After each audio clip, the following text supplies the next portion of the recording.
Welcome back to the Red Dice Diaries. I'm your host John, and today I'm going to be talking about the Cities supplement by Chaosium Inc.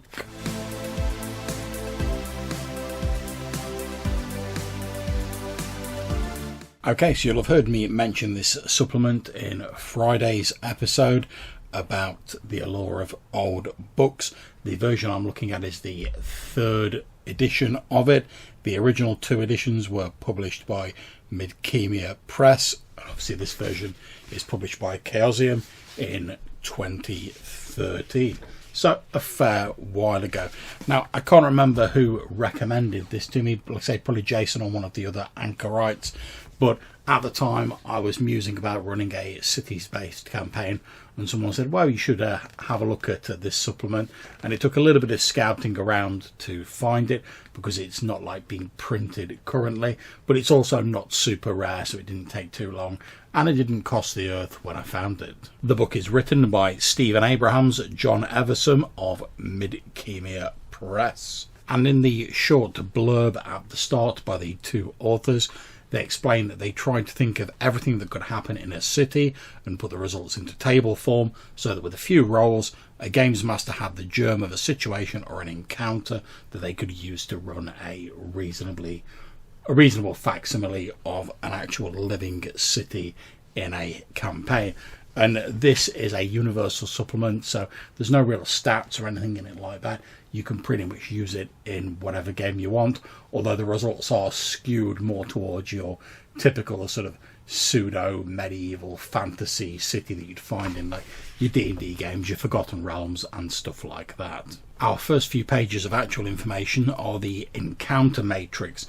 It's a double page spread of tables which covers the gamut of the various different quarters of the city. So Main Street, Lesser Street, there's in the poor quarters, there's main streets and lesser streets in the wealthy quarters, and there's also a few entries for like day, evening and night for towns, so smaller settlements, so that's handy. There's also merchant quarters in cities, main streets, lesser streets, etc. And for each of these different types of streets, you get day, evening and night encounters. And the sort of encounters you tend to get are things like already occurring. You effectively wander into the middle of something. Barbarians, warriors, towns watch, slavers, soldiers. So like I say, the more sort of pseudo-medieval D&D stuff. Magicians, government officials, pilgrims, beggars, thieves, aristocrats, sage coffle, I'm not sure what a coffle is, work gangs, priests, adventurers, townspeople, prostitutes, assassins, major personages, local characters, animals, protesters, circuses, non-humans, god or goddesses. You know, if you go for that high fantasy vein, why not? No encounter, events, or special.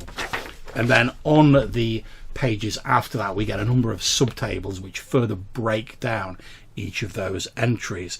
So on the already occurring table, it basically says that the following scenes are witnessed by the player characters. They may or may not become involved, modify or omit as needed.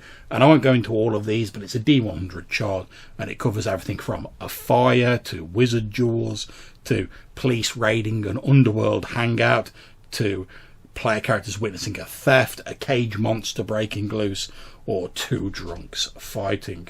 We then get a series of tables which break down the other entries on the list. So barbarians might be a barbarian being laughed at, insulted or mocked by the townsfolk, a barbarian hunting down an enemy, mercenary warriors who are looking for friends or are on a quest or maybe want vengeance, towns watch, guards being off duty, guards chasing street urchins, soldiers that accidentally bump into the player characters, potentially starting a bit of a conflict, off-duty soldiers sightseeing or drinking, carousing, slavers trying to chase down their slaves that have escaped, magicians who want to hire an adventure to assassinate a rival, a magician confronting the town watch or casting a spell, government officials reading proclamations, shadowing enemy agents or even being assassinated, pilgrims hiring an escort for a holy quest, seeking others to accompany them on pilgrimages.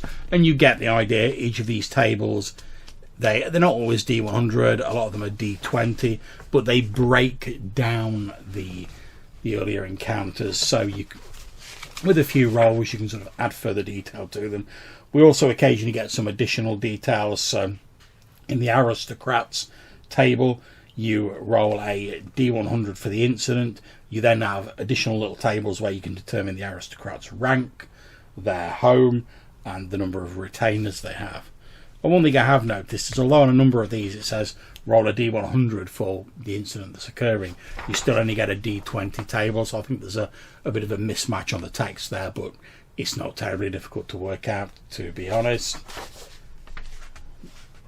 We then have a master table of townspeople, where if you need to come up with some random townsfolk, you can roll on it. You may get madmen, drunk or drugged townsfolk, peasants, hags, rumourmongers, sailors, prophets, holy men, merchants, and again you get some smaller tables breaking those down. So if you rolled a hag result, if you rolled a 19, a hag would prophesy something about a player character, an important town personage, the town or the kingdom, and there's a 60% chance that might actually come true. We then have a table of animals. If you come across any random animals in the street. Let's have a look at this gods and goddesses table to see what we get here. The player characters here of a deity present in the city, perhaps manifesting at a temple. Roll a d20 on a result of 1 to 10. The result is unsubstantiated. On 11 to 20, the report comes from a reputable eyewitness. 2. On a log, a deity is at a tavern, inn, bath, gambling house, etc. Or the player characters encounter a disguised deity. And obviously you can tweak or ignore these rules as suits your game.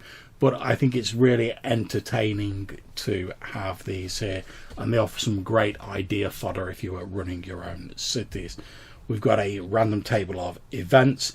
That could be your stereotypical, dishwater falling from an upper story window on a player character, to a passing wagon splashing mud on them, to hearing a scream from a nearby alleyway. And then special, it says this should be an encounter specifically designed for the particular town or city. It gives a few possibilities, but with that one you really are supposed to customize something for your own city and game.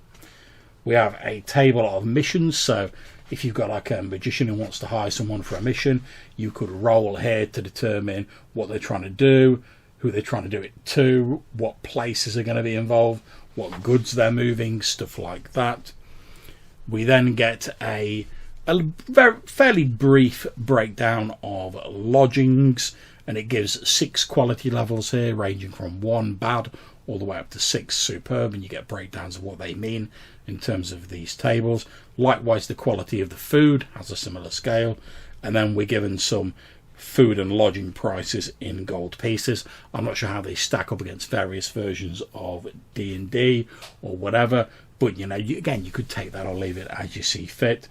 We get a number of dice ranges to determine randomly, if you want, the number of customers in a tavern, and we get 4 distinct time slots for that. The morning, 5 a.m. to 10 a.m, day, 10 a.m. to 5 p.m, evening, 5 p.m. to 11 p.m, and night, 11 p.m. to 5 a.m. And we get it broken down by the general location, like poor quarter, lower middle quarter, merchant quarter, upper middle quarter, and wealthy quarter, depending on where the tavern is in the city. We get a table where you can randomly roll to determine what the particular patron that they've bumped into in a tavern is, ranging from townsfolk to warriors, magicians, etc.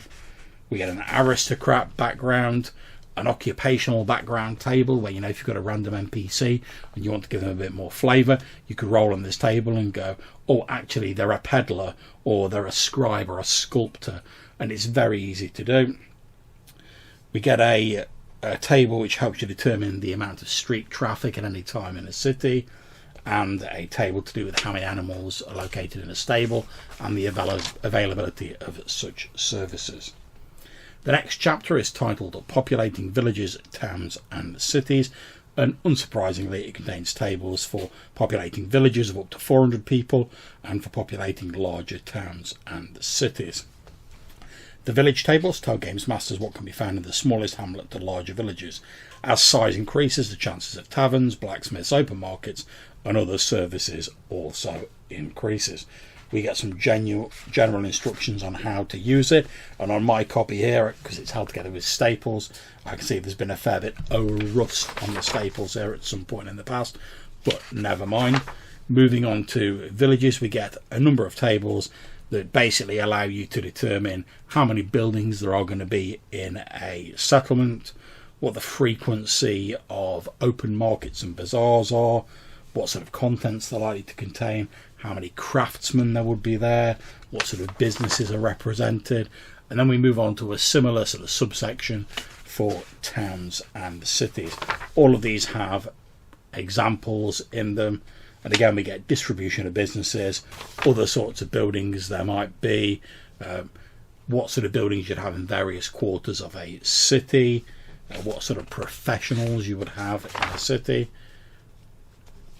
And again, various business types you'd find located. And then we have a chapter called Character Catch-Up. And it tells us that this section is a result of one night's inspiration and several months of playtesting. The need for such tables became apparent in our own fantasy RPG when players had characters which had run with different games masters and were in different time frames and wanted to run those characters together. Normally this isn't a problem, but in some cases several characters had profoundly influenced the events in our campaign and could not be moved back in time. And what this effectively amounts to is a series of random tables where if you're a case of like, oh, actually this one character would need 3 weeks time to catch up to this other character, you can roll on this random table to quickly determine what happened to them over those 3 weeks or whatever. And I don't know how much I'd use that, to be honest, but you know, it's a nice thing. I can see where they came up with it for their game. And then we have a few notes and tables based around befriending people, marriages, military careers and stuff like that. And we have a sort of player character roster, a blank one, as the final page for that player character catch-up form. So what do I actually think of this book? Well, to be honest, I think your use for this book, even if you can get hold of a copy, is going to vary depending on how much you use big cities in your game. It's very much designed for the bigger cities, and yeah, there are some like nods to smaller settlements in here, but it's quite clear even from the name cities that its main purpose is to enable you to run these larger settlements with some degree of verisimilitude and sort of realism in inverted commas in your game.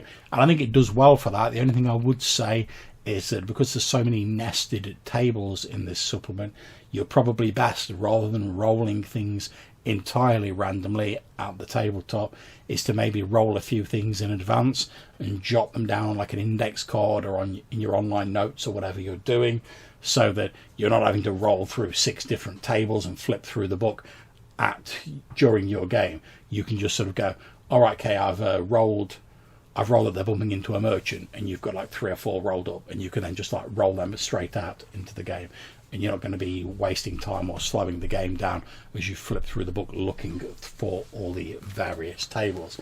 Now, because it's a small book, it doesn't really have an index page or even a contents page, to be perfectly honest, which I don't mind forgiving a little bit because it's an older book, and all of the tables pretty much have giant titles on them, so flipping through it's not difficult to spot them.